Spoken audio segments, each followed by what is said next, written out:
Guys, can we just take a minute to talk about religious programming? Because I believe our religious trauma is sabotaging our full potential. And this isn't a story or a conversation about God, how he's a man in the sky. It is about the energy and the frequency that lives within us. I'm going to dive all into it, and I hope you'll stick around. If this conversation stirs anything in you, whether it is a activation, a trigger, or a wound, or an emotional reaction, then I know this message was meant for you at this time. So let's dive into it. If this is the first time you're seeing me and my channel, hi, nice to meet you. I am Sana and I am an embodiment mentor, also the co-founder of Growth Club, which is a membership community here in LA. We just launched our global membership, which is for anyone all over the world who wants to feel more connected, more grounded, while leading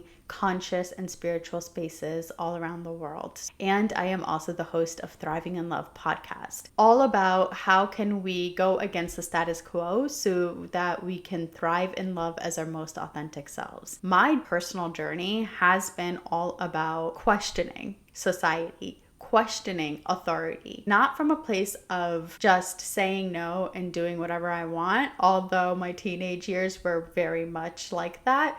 But as I've grown, I've realized that that part of me wasn't something to be ashamed of. I was very punished for that version of me. But what I am returning home to is realizing that that little rebellious teenager is actually the very part of me that has allowed me to connect with God, to connect with Source, to connect with Mother Nature, to connect with my personal truths on my own terms, with my own language, with my own ways, my modalities, my practices that work for me, that feel good in my body, that make me feel so connected to my intuitive intelligence and the things that make me feel at peace, that make me feel joy, that make me feel excited about life. Coming from somebody who grew up with a lot of programming around religion, around authority, around culture, around good and bad and what's right and wrong, it took a little while to get here. So I really want this episode to not just share my journey, but more importantly, to create a space for you to explore yours, for you to understand the journey of our prophets, all of them, like Jesus, Moses, Muhammad, and more, right? Like Krishna, Shiva, Buddha, all of them. What were they really doing? What was actually happening to them? And what were they actually here to share and create? So I'm going to channel this episode and I'm going to just hope that it lands where it needs to and really just speak from my heart, because when I'm with my girlfriends and we're traveling in our astral realms and we're on shrooms and Joshua Tree, I realize that I'm just like really super connected to these prophets. And it's funny because my first plant medicine journey, the message that came through was that you're a prophet. And I was like, that seems a little crazy. But I understand it in a different way now, because it's not about me sitting here teaching you what's right and wrong and what is religion. It really is for me to remind you that religion is a very personal journey. And I think it's so funny and sad that we have so many societies in our world that fight about religion as if there's only one way, that fight about enlightenment as if there's only one way, that fight about universal truths as if there's only one way. And honestly, what I realized is that the reason I haven't expressed this online is because a part of me was scared. A part of me was feeling the programming in my own DNA of annihilation, abandonment, and rejection. If I speak these truths as a woman who grew up Muslim but doesn't wear hijab and doesn't pray in the traditional sense and doesn't connect with God, Allah, etc., the way others do, then who's going to listen to me? Who's going to take me seriously?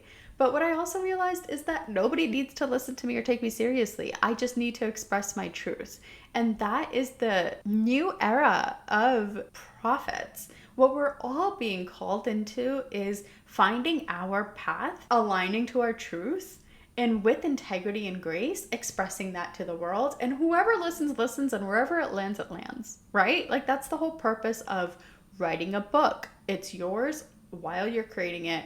And once it's out in the world, it's theirs. When you are receiving these divine downloads and truths, it's yours. You integrate it, you embody it, and you express it, you share it, and then it's theirs. That's the new path of prophecies, of prophets. I really think, especially the people that grew up feeling like they were too much, too loud, too bold, too emotional, too sensitive.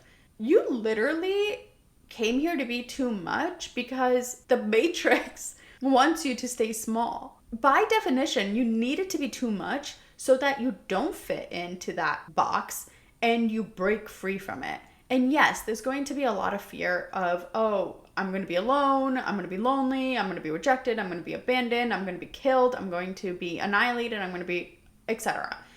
And all that happens because you're literally being asked to walk a whole new path that is uniquely yours, that feels isolating, so that you can become a sovereign being connected to your own personal truths, detached from everybody else's thoughts, feelings, opinions, etc., etc., etc. I also think it's really crazy that religion teaches us to fear power. It teaches us to fear darkness. It teaches us to avoid accountability and to just have Jesus forgive us for our sins, or to just pray our way out of our sins and to seek forgiveness in someone or something external from us. And psychology teaches us that the only way to truly feel at peace is to accept all parts of us, the good, the bad, the ugly. And you get to decide what happens once you make mistakes, once you hurt people, once you do things that are not in alignment with who you want to be.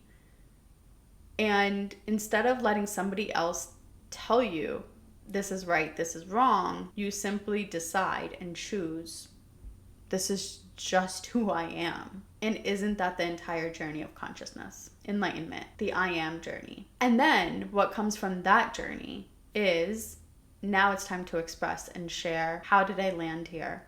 How did I come to this place? And that fear of being seen and being heard and being known as the truest, most authentic version of you is terrifying. And if you're feeling the fear, and if you're running from it, or if you're avoiding it, or if you're sitting in hermit mode, but you know to the depths of who you are that you're here to share a message, I really want to invite you to think of your message as a sacred prophecy that needs to be expressed.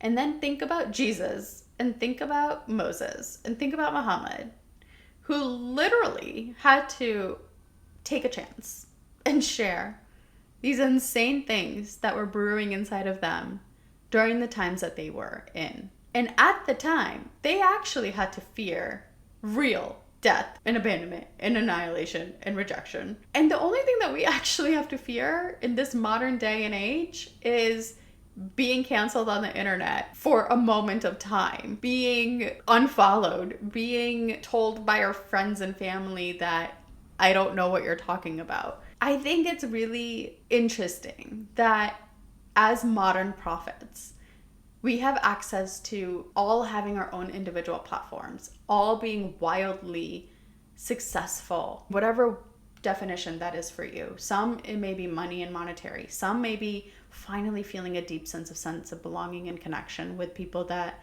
understand the things that you're saying. And for some, it may be both. And for some, it may be something else. And that's the purpose of feeling what we're feeling through this journey of awakening and enlightenment, and then through the journey of embodiment. And why am I an embodiment mentor? Because I know that since starting my podcast, since starting to share my voice, since starting to express my truth freely on the internet, without caring about who sees what, while receiving lawsuits from family and messages from friends and everything that you can possibly fear has happened to me. I've been completely abandoned by my friends and family. I've been completely rejected from my core friend group, and I've been completely liberated. Like, my husband and I also had to take a moment apart in our own apartments because I was brewing all of this stuff inside of me. And the soul calling was louder than my ego's fear of being abandoned, rejected, alone. And that's what religious programming does. It teaches you man and wife codependency, fear, power. And if I let religious programming control me over the embodied intuitive whisper from within that was telling me, hey, I want freedom, hey, I want autonomy, hey, I want space, hey, I want to be alone, I never would have taken that chance to move out from my home with my husband, from the sacred union connection that we had, and take a risk of being alone and risking divorce, risking losing him, risking the sanctity of marriage, and going on this journey and sitting in my solitude and alchemizing everything that I was thinking, feeling into expression, into divine wisdom, into downloads that were telling me, hey, marriage is a man-made construct and you're here to rewrite it and teach them divine union. Every single message that I got was something that was supposed to be expressed in some way, shape, or form through my offerings to the world. And what happened? I literally got an intuitive pull to like move into my own apartment, post it on the internet, which was so scary. And then that moment helped me break out of the matrix when my story went viral. I was on the New York Times, Good Morning America, Tamron Hall, Business Insider, etc., etc. And that journey allowed me the freedom to tell my parents, to tell culture, to tell family, to tell friends, to tell religious institutions that I'm actually divinely protected. It may not make sense to you because of your programming, but I know I'm in alignment. And the universe is showing me I'm in alignment. It may not make sense to me, but I can feel it in my soul that this is what I was meant to do. This is the ripple I was meant to create. So that whisper in your intuition, in your soul, it may not be to move out of your home with your husband, but it may be something else. And I know it's something else. And I know it's something, whatever that is. Whether it's to leave your job and become an entrepreneur, whether it's to start a gathering space for people to just connect, whether it's to host, whether it's to dance, whether it's to play, whether it's to create, whether it's to write, whether it's to paint, whether it's whatever it is for you, that deep desire, that intuitive pull of, man, I really wish I had time for this. Man, I really want to do this, but I don't have time. Man, I really want to, like, I love it when I see other people doing this. I wish I could do that. Those tiniest little things are the thread to follow to unlock your path to breaking free from the matrix and walking the path to a new way of being, and then sharing your journey with others and sharing your story. And that's how you become a modern day prophet. And I know that fear is very real. And I know the fear that our prophets felt was actually real. And I know the fear that we feel is not that real. I think the fear is ancient, but our mission is modern. I think that back then, truth speakers were killed, and now we're just afraid of being canceled and judged or misunderstood on the internet. I think that the path of being a modern day prophet or truth speaker or a soul seeker or whatever it is you call yourself is about just living free, just expressing yourself fully, and just trusting your gifts as sacred and holy, as medicine that the world needs. Even if it seems silly and small to you, but it could be the very thing that saves somebody else from being stuck in a programming that they came to break free from, but they needed somebody to spark that hope or light in them. You may lose friends and family, and people may not understand you. And I know for sure that you're going to walk a path and you're going to say, if I may lose people on this path, then so be it, because I trust with my whole heart and soul that I will meet my soul family and I will connect with my soul tribe and I will connect with my soulmate and life will get to be easy.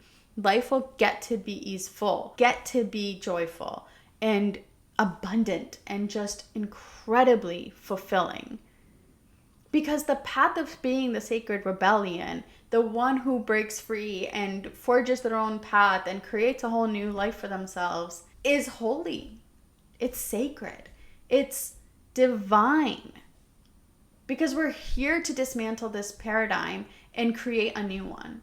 So why wouldn't you be abundantly rewarded for that? Not in the sense of the matrix programming. I had to heal hustle culture, capitalism, patriarchy from my entire mind, body, soul system, etc. And realize that there's so much more to abundance than just money. And I don't need as much money as I think I do in order to be happy.